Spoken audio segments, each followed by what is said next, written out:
7 মিলিয়নের বেশি মানুষ মারা যায় তামাক ব্যবহারের কারণে, এবং এর দুটো ইফেক্ট আছে। সরাসরি যারা তামাক ব্যবহার করছেন তাদের ক্ষতি হয়, আর একটা পরোক্ষ ধূমপানের কারণেও একটা ব্যাপক সংখ্যক মানুষের ক্ষতি হচ্ছে।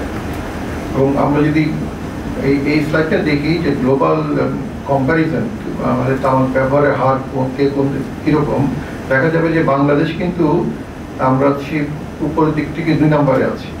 তার মানে one of the top most country যেখানে tobacco use both smoking and smokeless মিলিয়ে, মানে জর্দা পাতা, সাদা পাতা, গুড় এবং সিগারেট বিড়ি মিলিয়ে আমরা কিন্তু second country, highest country of তামাকের ব্যবহার।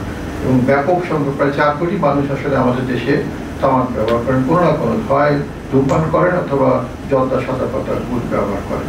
এবং আমরা দেখেছি যে WHO একটা গবেষণায় যে বাংলাদেশে তামাক ব্যবহারজনিত কারণে প্রায় 1,61,000 লোক বছরে মারা যাচ্ছেন।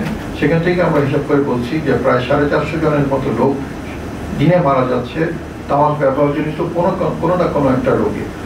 2005 সালে শুধু সিগারেট নিয়েছিল, 2013-তে আমরা এটাকে স্মোকলেস টোবাকো আইনে আওতা আনা হয়।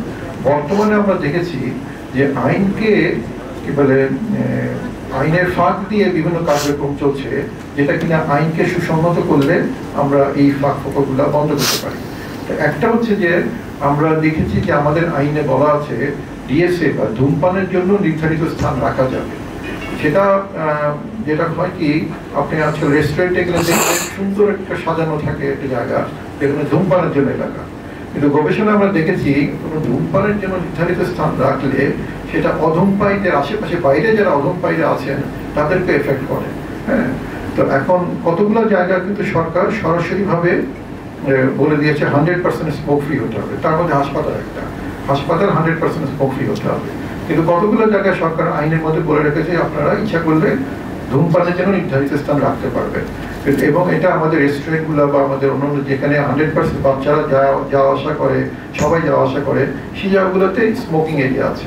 আমরা চাচ্ছি আইনের থেকে এই স্মোকিং এরিয়াটা যারা না থাকে সেটা করার জন্য।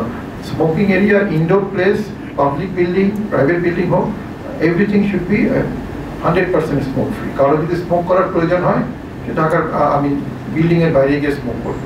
হ্যাঁ, আমরা বলছি না যে স্মোক করতে পারবে না, কিন্তু স্মোক করবে বিল্ডিং এর মধ্যে না, বাইরে গিয়ে। কারণ এখানে বিল্ডিং এ যারা কাজ করছে তাদের কিন্তু স্বাস্থ্যের ক্ষতি হচ্ছে। এবং এটা 2 ভাবে কাজ করে, একটা হচ্ছে পরোক্ষ ধূমপান কমায়, আর একটা যিনি স্মোক করছেন তার রেটটাও কমে আসে এবং আলটিমেটলি ওনারা ছেড়ে দিতে উৎসাহিত বোধ করেন।